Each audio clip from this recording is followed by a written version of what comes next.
Yun, magandang gabi sa inyo. Tuturuan ko kayo ngayon kung paano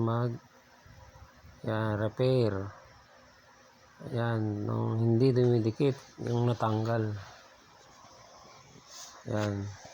So una, kuha ng number 8 or number 10, tanggalin nyo yung ibabaw yun, tapos tanggalin nyo yung tornilyo sa yan. Pero iba-iba po yung yan, iba-iba yung pagkagawa ng ganyan. Yung iba madali lang, yung iba mahirap din. So tignan nyo na lang. So ito kasi yung isang rep lang ito sa libo-libong rep. Yan, nilabas. Ito ay Condura, ay Panasonic. So yan, tatanggalin nyo lang yan, tapos hugutin nyo lang pataas. Ganyan.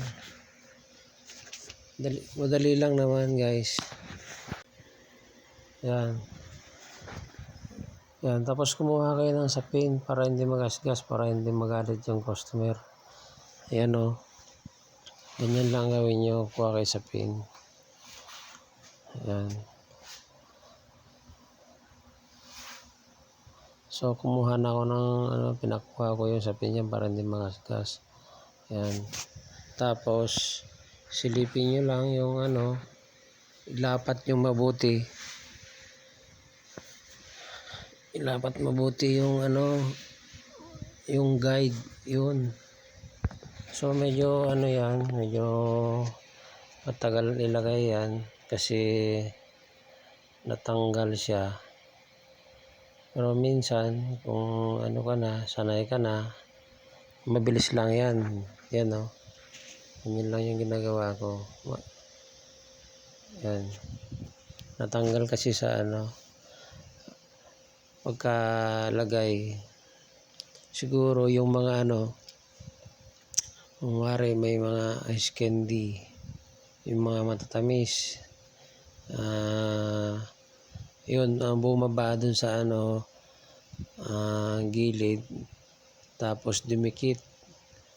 Yun, pag dumidikit kasi, kaya pag binuksan mo, yun, kaya sumasama yung rubber, yung goma, kaya natatanggal. Yun ang isa sa dahilan kaya natatanggal yung yun ang isa sa dahilan. So after yung yan may ilagay, mamaya may gagawin pa tayo dyan para talagang dikit na dikit talaga. So ganyan lang ginagawa ko, guys. Yan. So yung anak ko nagbibideo dyan, medyo bata pa kasi yan nasa 7 years old. Yan medyo matagal kong nilagay kasi hindi lumalapat talaga. Yan. Parang yan yung part na nakuha ko na yung lapat niya. Ganyan lang. I-press nyo lang yan. Press nyo mabuti pag nag-lock na para hindi siya matanggal. Kasi pag bumalik, wala na naman. Ulitin nyo na naman. Mag-umpisa kayo dun sa yan. Ngayon, dahil hindi pumapasok, ayan, binuhusan ko ng mainit na tubig para lumambot. Pero yung sa kasamang palad, hindi mainit yung yan, yung pinigay sa akin na kasi nilagay sa tabo at yun. Siyempre kung mainit, hindi nakalagay sa tabo. Yan. Ganyan lang. Okay. So malapit ko na itong matapos dyan, guys. Yan.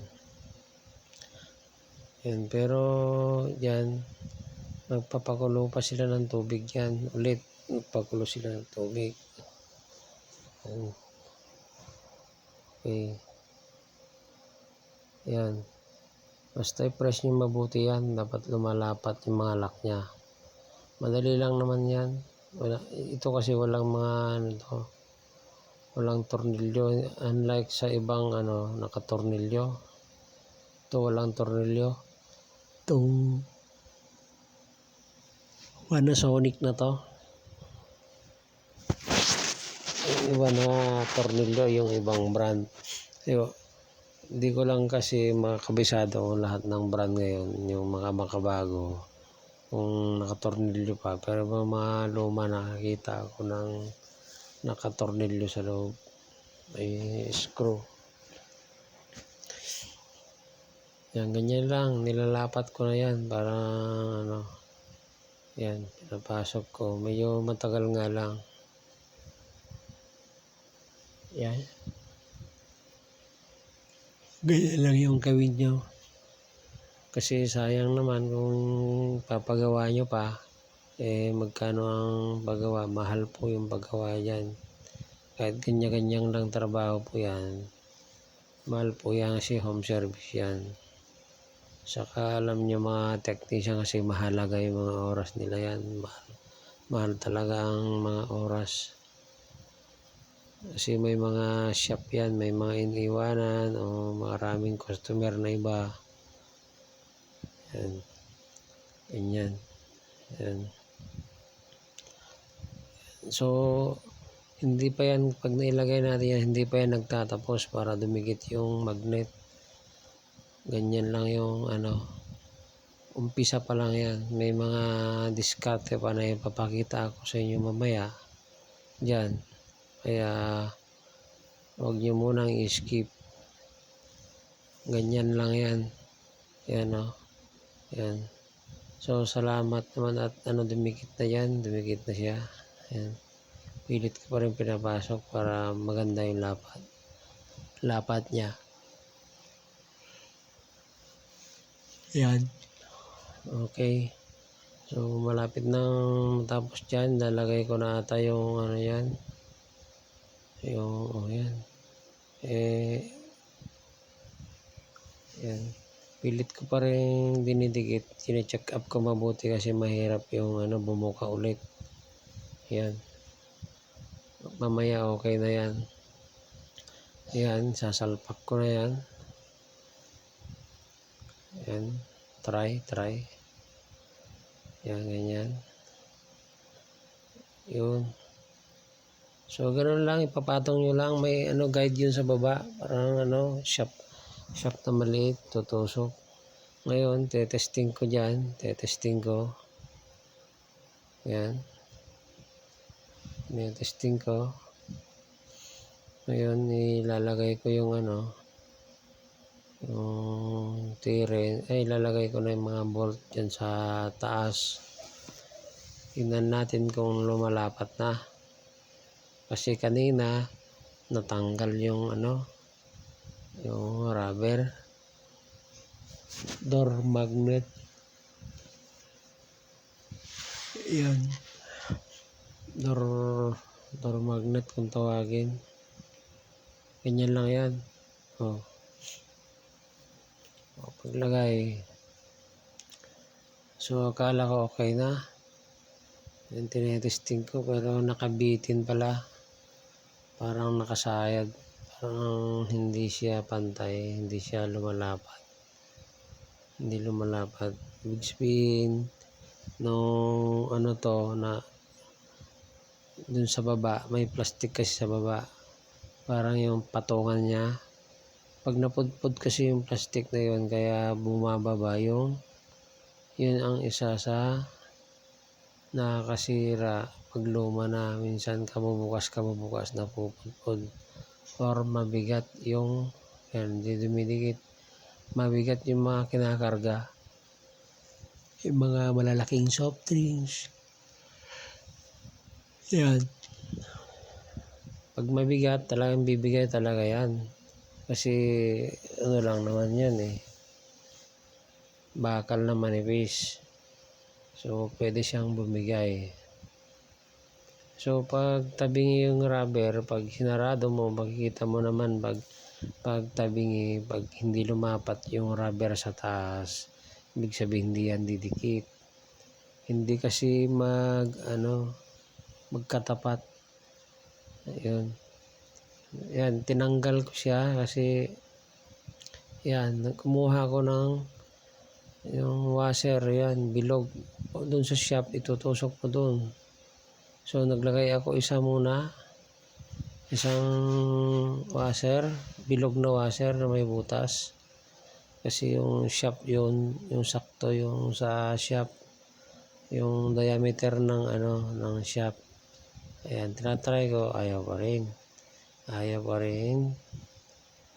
Yung dikit niya hindi pa rin maayos.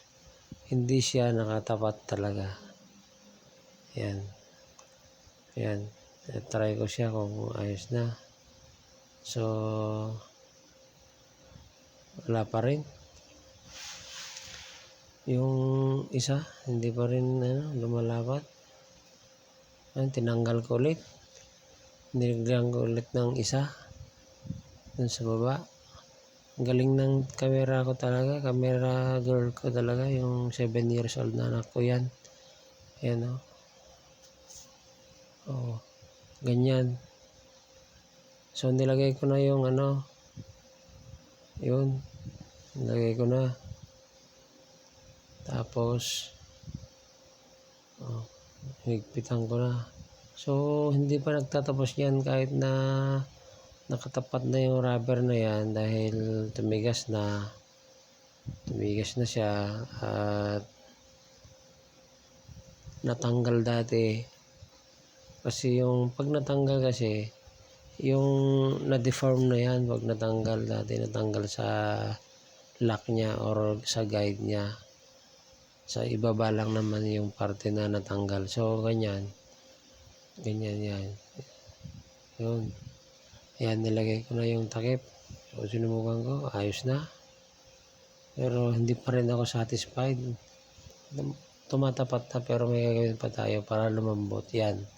Nagpainit sila ng mainit na tubig. Yan, binuhusan ko. Mula taas. Lahat ng part ng rubber, binuhusan ko. Taas hanggang dun sa gilid. Yan. Dun sa bandang kanan na rubber hindi ko na binuhusan kasi talagang lumalapat naman dun. Hindi naman, wala namang diferensya talaga yun. Karamihan dito lang sa taas saka yung sa baba yung hindi nagtatapat. Yan na, binuhusan ko na. So pag mainit kasi yung rubber niyan guys, lumalambot kaya nag-i-stretch siya o lumalapat siya. Yan, unless na hindi nakatapat yung rubber dyan sa tinatapatan ng rep sa gilid niya. Yan. Yan, dinidikit ko na para hindi na matanggal. Yan, niipit ko siya konti. Tapos once na guys, wag nyo nang buksan para manatili yung yung init yan sa loob.